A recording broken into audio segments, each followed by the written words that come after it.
Happy Friday evening. We have a special breaking update to bring you on this vaping crisis. More dead people, more sick people, more damaged people, lung damage. We don't know what's causing it yet. We do know the information, clinical data is beginning to pile up now that this may be, and I don't want to panic anybody, but it may be at least a quasi-across-the-board issue in terms of chemical burn, what look to be chemical burns on the lung tissue. The Mayo Clinic doctor yesterday said it appears to be almost like being exposed to mustard gas. Now, there are people writing, some are saying, oh, it's the low-life street vendors who are cranking out this lousy stuff. People are getting burned with it. We don't know. Maybe that's the case. We don't know.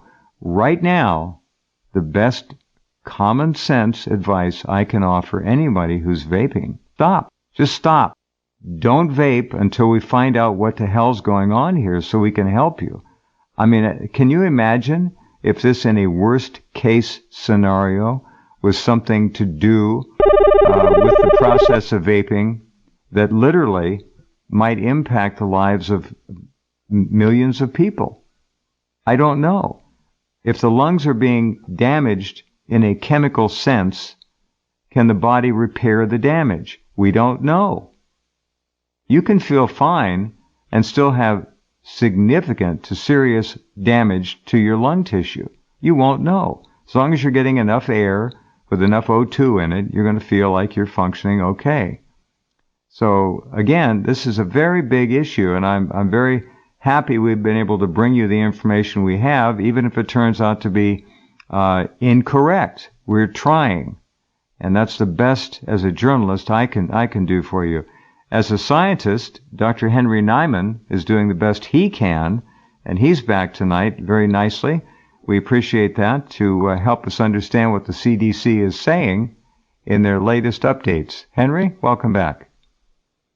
It's good to be back, Jeff, and there has been quite a bit of information in the last 2 days, and I think it's getting a little clearer as to what's going on, although I think the CDC and the FDA are still a step or two behind getting to the destination here. But in any event, the CDC did a telebriefing yesterday, and which is kind of what was expected, because it seemed likely that the number of cases were going to continue to go up, as well as the deaths. I've been tracking them, and the state reports and the updates, and I could see that the deaths were going up, and so were the cases. So in any event, at 4 o'clock yesterday afternoon, they held a telebriefing, and they kind of updated the information that they subsequently put on their website. And the number of cases went up from 805 last week to 1,080 this week. So they broke 1,000. And that was expected from earlier comments as far as how many cases were coming in to the various state labs. And the deaths went from 12 to 18, and they were in 15 different states. 3 of the states had 2. It was Oregon, California, and Kansas. And the number of states reporting at least one case went up to from 46 to 48.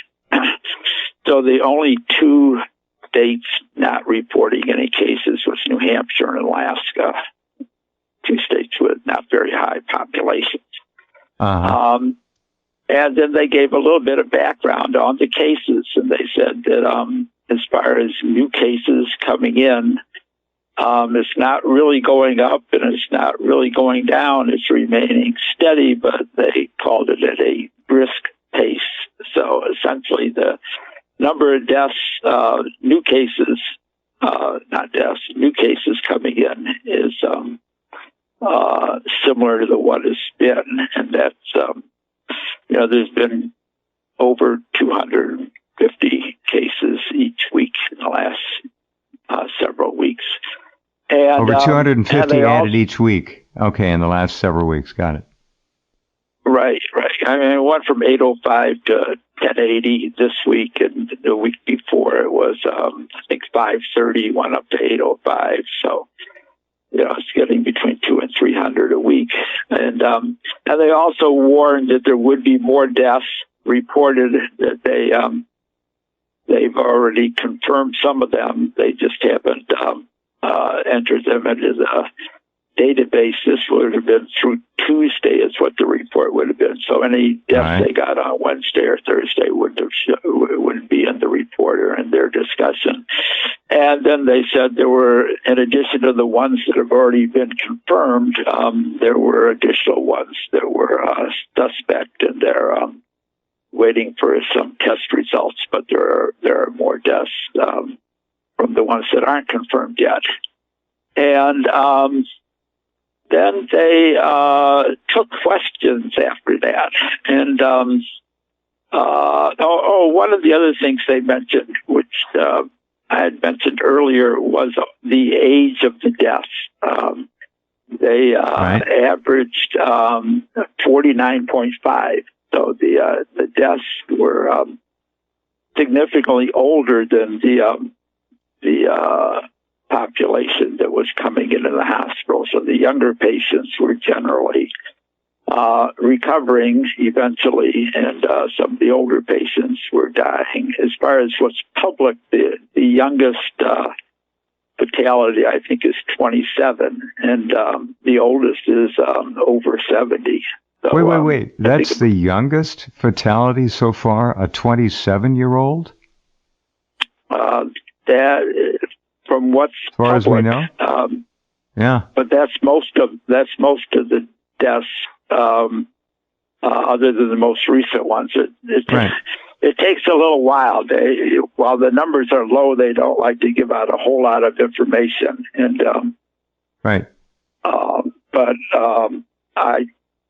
as far as public data is concerned, I believe the youngest is 27.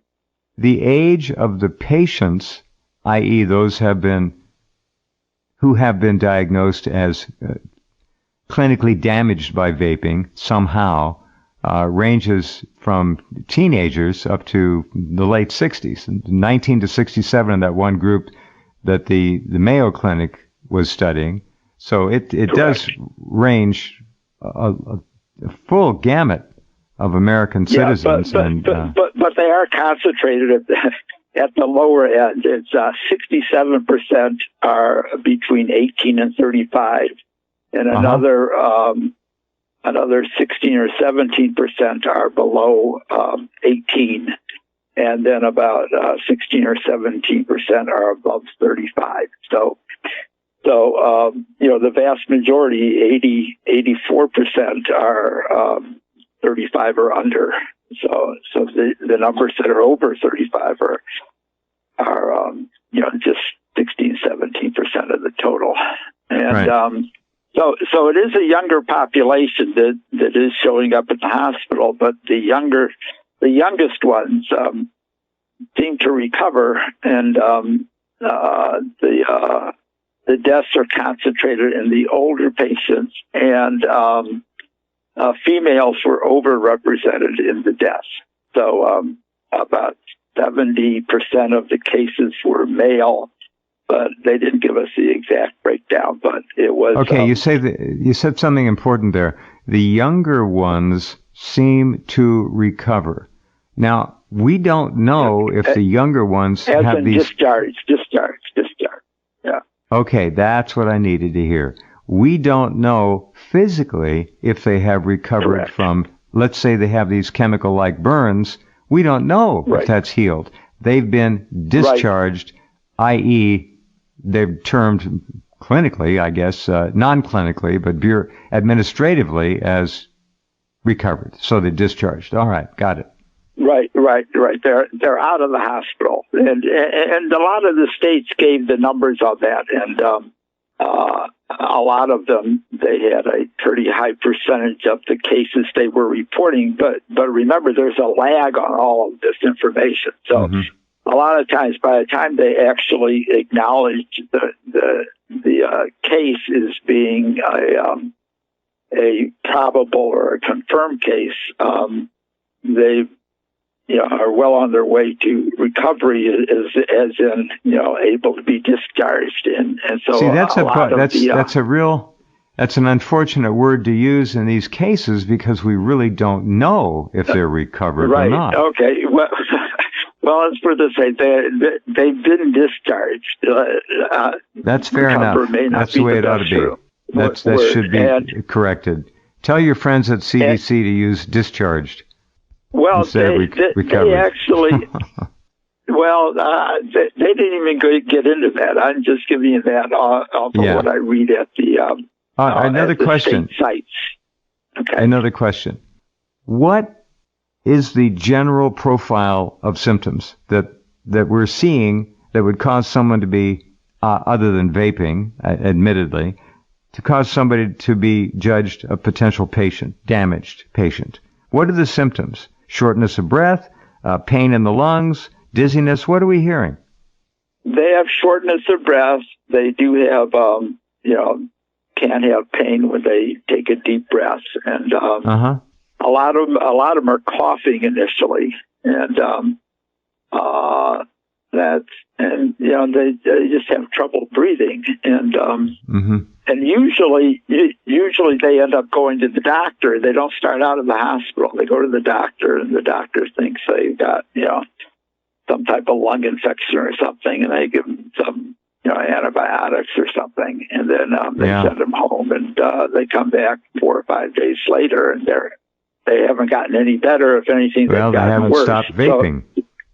So I think no, they're just not in good shape, and their lungs, they've got fluid in their lungs, and the fluid gets increased because they have more inflammation, because they're trying to recover from the damage that's already there. So they kind of get progressively worse. They don't really have to be vaping. So they usually end up coming back within like 6 days of seeing the doctor. They're admitted. So it takes about that long where they realize that this is not going to get better, and they put them in the hospital. And some end up on ECMO machines, and they've been treating with steroids, and they can be in the hospital for a while. But that's kind of what the scenario is. And after the CDC did their presentation, they took questions, and one of the questions was asking about the data from the Mayo Clinic that indicated that the patients really looked like they had chemical burns. It looked like they were at an industrial site, and some chemical spilled, and they were breathing in the fumes, and that basically produced the effects on their lung tissue. They also said it was somewhat like soldiers in World War I that were exposed to mustard gas. So it's not good. Not good. Right. So it didn't look, like so much from the lymphoid pneumonia or the lipid-related macrophages. They kind of said that based upon their analysis, there was damage to the lung tissue, and they didn't think there was enough that matched a lymphoid pneumonia, and they thought that the lipids in the macrophages were endogenous. It was from all the lung tissue dying. The macrophages were cleaning it up, so they were getting the membranes of the dead lung cells, as opposed to getting a lot of lipid coming in through the vaping. But when they asked the CDC, I was hoping they were going to take the Mayo Clinic data and say, well, the issues that we were looking at earlier, which was the vitamin E acetate and the potential street drugs that had been, had various agents added to them.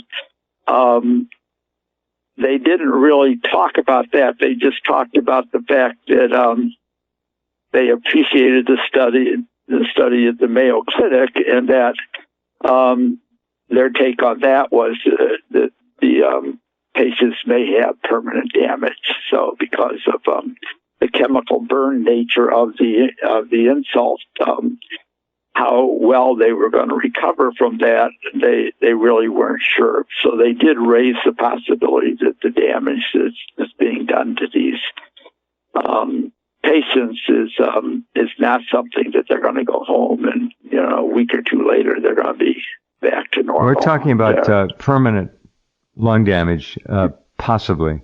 I did know a World War I veteran many years ago who had been exposed to mustard gas.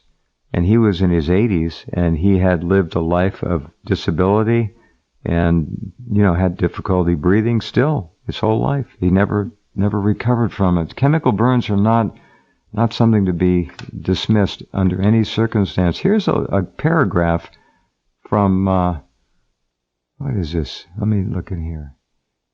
This is a ProMed press release. I'll read this.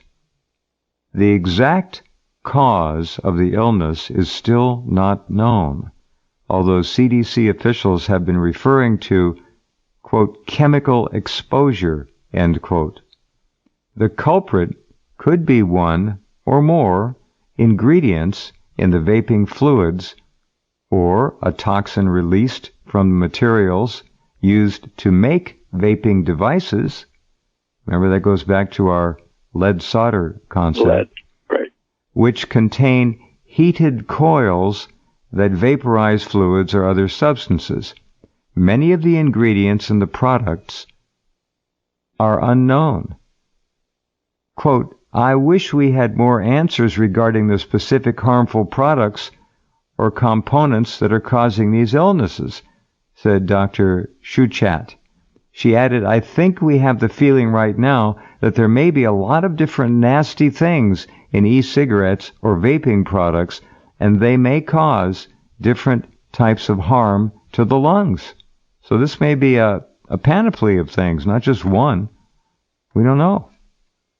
Go ahead. Right. And they have said time and again that they haven't identified any single agent that's common to all of the patients. And that is significant. And, I think that in some instances they're really not seeing the forest through the trees, because it is quite a heterogeneous group that's coming in. The numbers are fairly consistent that, somewhere between 10 and 30% of the patients are denying THC usage, and they're saying they just used nicotine.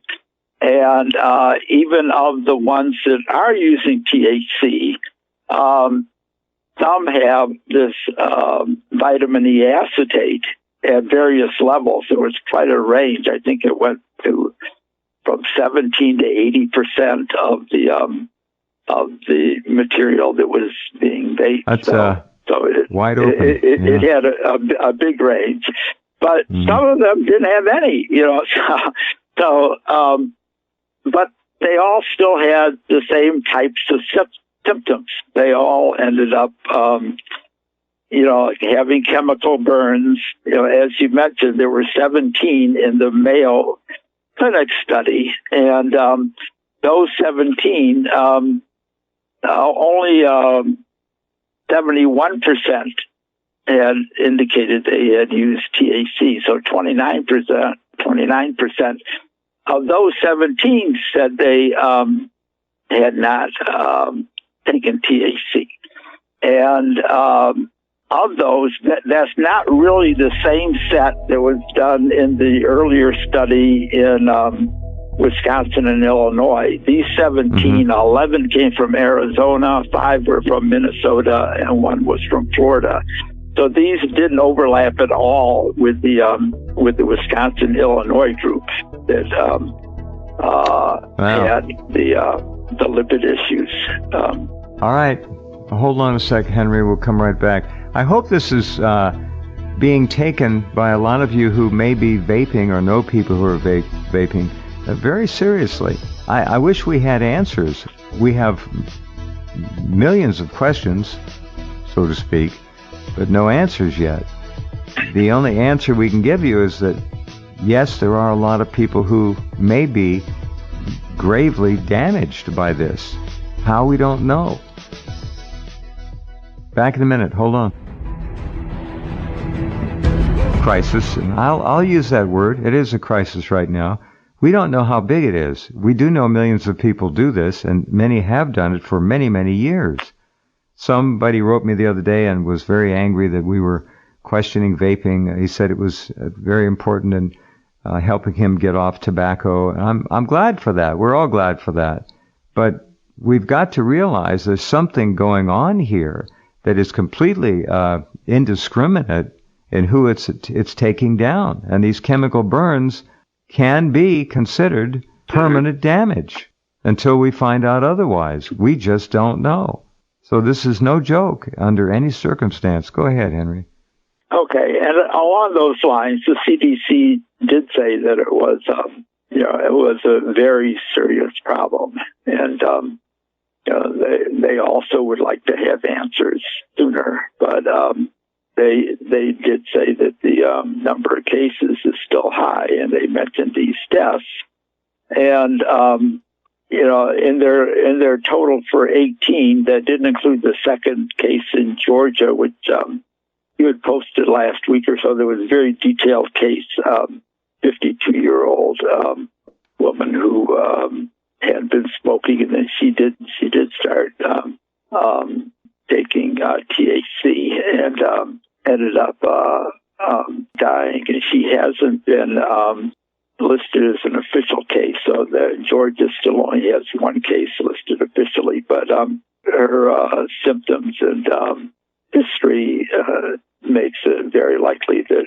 she will be added to that list. So she would be the 19th death. And then right after the teleconference, Connecticut announced that they had their first death. They brought the total up to 20. And then this morning, Pennsylvania announced that they had their first death. That brought up to 21. And then that was quickly followed by Michigan saying they had their first death, and that brought it up to 22. So the numbers are going up pretty dramatically, and it is a concern. So today, the FDA put out an update, and they kind of echoed the CDC. The 2 main points was don't vape THC and to stay away from street drugs. So they kind of put out the warning for those 2 types of vaping, and that got a fair amount of coverage. But those like the one that called you, who has been vaping for a while and on basically doing nicotine as a substitute for former smoking, are understandably upset. As far as they're concerned, these are all black market drugs that are in THC. Right. And those that are smoking the THC or vaping the THC are the ones that are getting hospitalized. And they take the position that there are 0 deaths from those that are taking nicotine. And it's pointed out that somewhere between 10 and 30% of the patients, depending upon the location, are deny any THC. They just assume that 100% of those people are lying, and that everybody is THC. And I pointed out a couple examples of the deaths that happened with adults who were heavy smokers who switched to vaping to get off the habit, or at least get away from smoking. And one of them was the first death in Georgia, and he was over 35-year-old male. And the other one we talked about is the 68-year-old male from Nebraska. And he had been a heavy smoker, and then he switched over to vaping, and he'd been vaping for 5 years, and ended up going into the hospital with ARDS, which is acute respiratory distress syndrome. Right. And they took a CAT scan of his lungs, and they got this ground glass opacity. And they basically used that to confirm, as part of the confirmation process, because that type of pattern that they're seeing on their lungs is a common pattern for patients who vape. And so, it's unlikely that either of these smokers that were older were, switched over to THC for any length of time. Even if they did do some, it seems that they were mostly trying to kick the habit, but they ended up having the same symptoms and the same outcome. They both died. And then as far as them being illicit products, there were 2 deaths in Oregon, and both of them did smoke cannabis, vape cannabis, but it's legal in Oregon, and both of them got their products from licensed stores, right. And so that wouldn't be an example of having a lot of vitamin E acetate in their product, but in spite of that, they both died, and so the idea that all of these are tainted products from purchased on the street, black market I'm not sure sort of things, homemade things. Yeah, no, it doesn't fly. It doesn't hold up because no. They don't all have the vitamin E acetate. Some most of them are older, they're adults. Some of them are trying to kick their cigarette habit and get away from cigarettes. And they look the same. I mean, with the Mayo Clinic, the 71% were admitted to THC, but the 29% said they didn't take THC, and there really wasn't a difference. They all kind of looked the same, like they had these chemical burns. And then the CDC even did urine tests that on the cases in Illinois and Wisconsin. They did extensive interviews with, I think it was like 67 of the cases, and on 4 of them that had said they didn't take THC, they tested their urine, and two of the urines were negative. And those 2 anyway would be good examples of patients that did not take THC, and they still had the same symptoms. They apparently didn't die, although it's not clear. Two of the 17 did die, and it's not clear if they were the ones that had the urine test. But at least two of the patients had urine tests. And I'm sorry, I'm confusing this. The 17 were from Mayo; those weren't Wisconsin. But of all of those, only 1 died. There was only one death in Illinois. There weren't any in Wisconsin. So most of those that were involved, well, they're obviously alive because they did the interviews. So those were a couple other examples of patients who, there's no real evidence that they had taken THC, but they still had the same symptoms. And I think the data really zooms in on this dual patent. And the thing you have to keep in mind is that the Juul filed this patent in 2016. It was issued in 2017. And under the preferred embodiments, so these are the things that they're saying, this is what we think is the best way to use this patent, but it's just preferred. You can't just kind of tweak it a little bit and get around the patents. But these are a couple examples.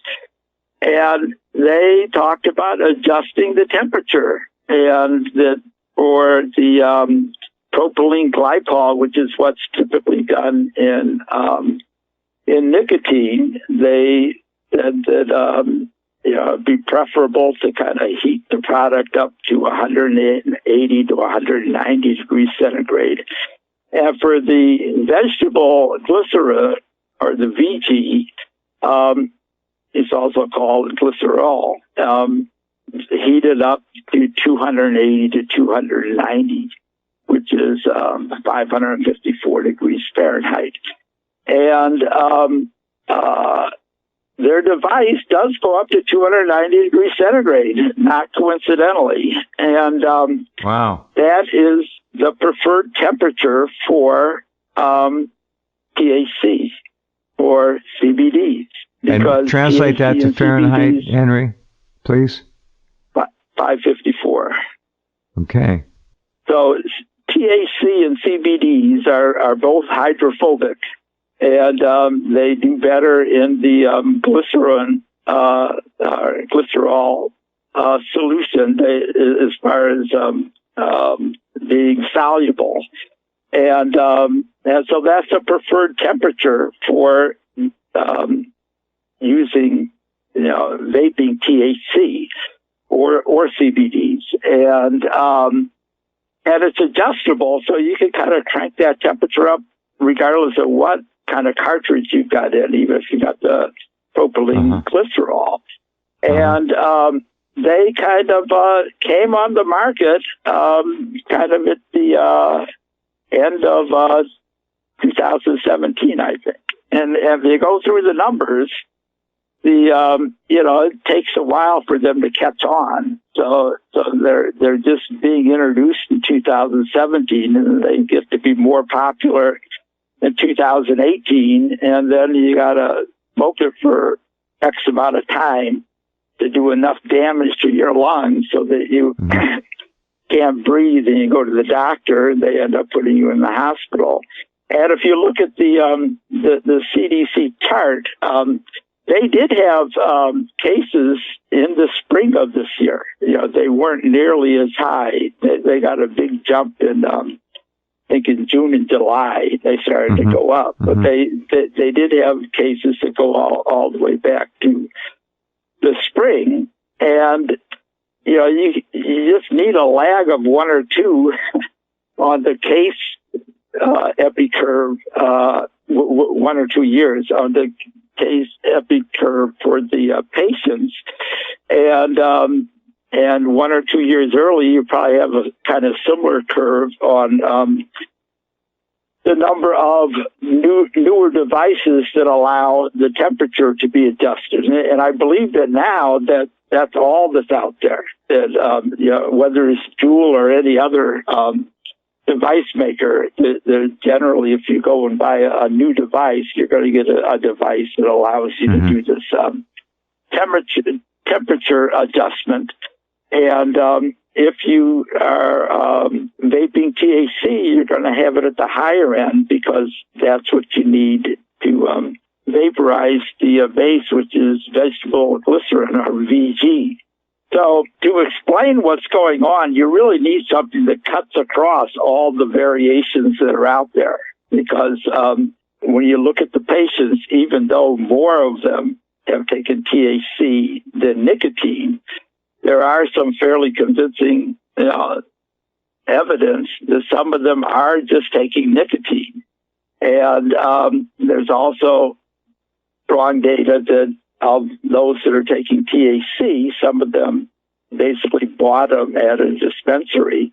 And some of these samples that they've looked at don't have the vitamin E acetate. And the study from Mayo Clinic kind of downplayed the roles of the lipids anyway. In general, it wasn't right. that they had lymphoid pneumonia, is that they had these chemical burns. So just as they had said in the ProMed commentary that they had, which actually just came out today, that they had said that the vaping goes and can be drawing chemicals either from the product or from the device. And actually, they did say that yesterday at the CDC telebriefing, that that was one of the things that they were looking at. They were looking at what the composition of the vape is from the devices. And you mentioned, Henry, there was a... Go ahead.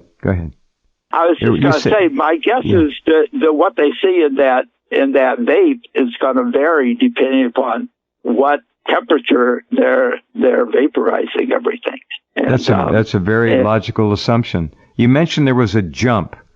Looking back and graphing this, there was a jump in cases. There was some way last spring, and there was a jump. One wonders then, we'll assume that looking at the market, looking at the retail products available to vape, was there anything introduced or new that would coincide before that jump? I don't know. We don't know. Well, I think these devices, that's what, the devices came in like late 2017. But,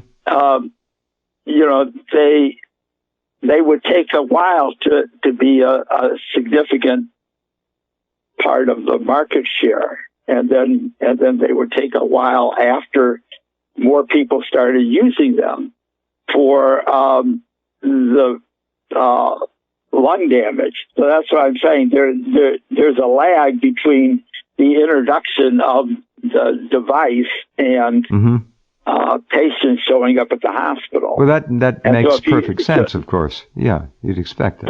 So that's why I was saying, if you compare those curves of when you had a jump in June or July of 2019, you may see something fairly similar in 2018 as far as when these devices got to critical mass and took up most of the market share. It's my understanding if you go in and buy a new device now, that they all have adjustable temperatures. And if you go on the internet and just look at what's available for sale, they talk about, they got both VG and PG, and you can go and make combinations of them to kind of, whatever you like, and you can try one mixture, and then you can kind of change the mixture on your next order, so to speak. So the fact that these two main types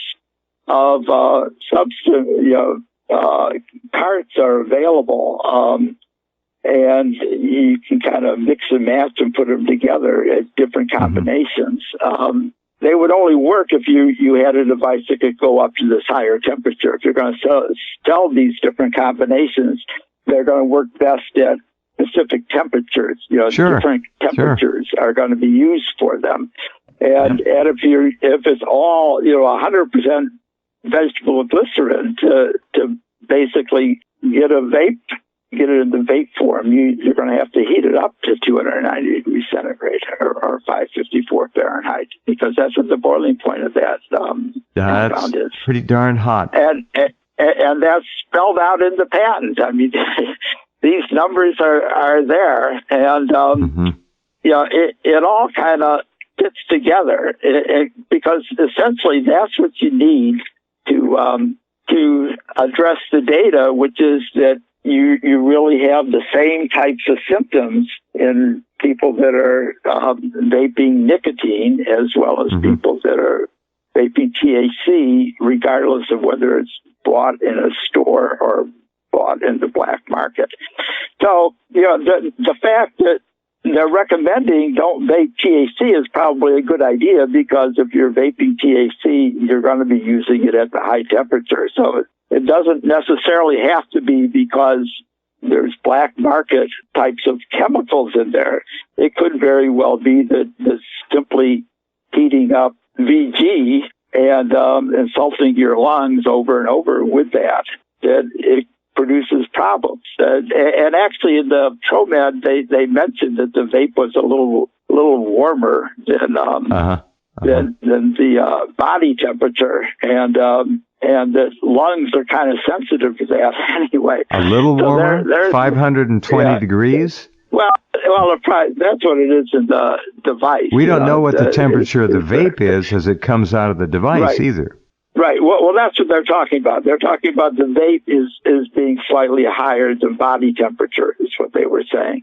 So they were saying it's high enough that it's not exactly physiological, and the lungs are sensitive just to the higher temperature. So the temperature the temperature is what runs across this diversity of different types of devices, and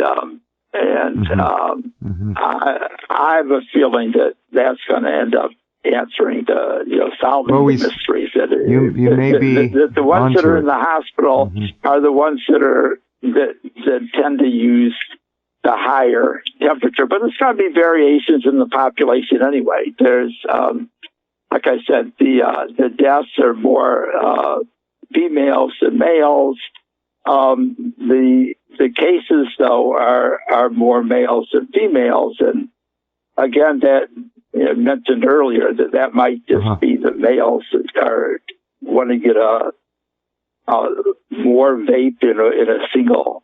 Well, you could be right there too. So, all right, to sum this up, we've got a heating chamber or a heating mechanism which is well over 500 degrees.